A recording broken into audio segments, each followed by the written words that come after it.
සැනසුමේරන් දොරටු ඇරිලා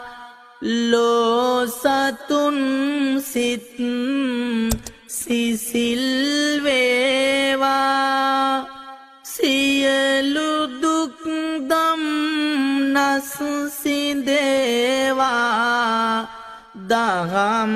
සුවඳින් අද නිවේවා ගැටලු ඉඳගිට නැගෙන තරමට විසඳුමත් ඒ සමග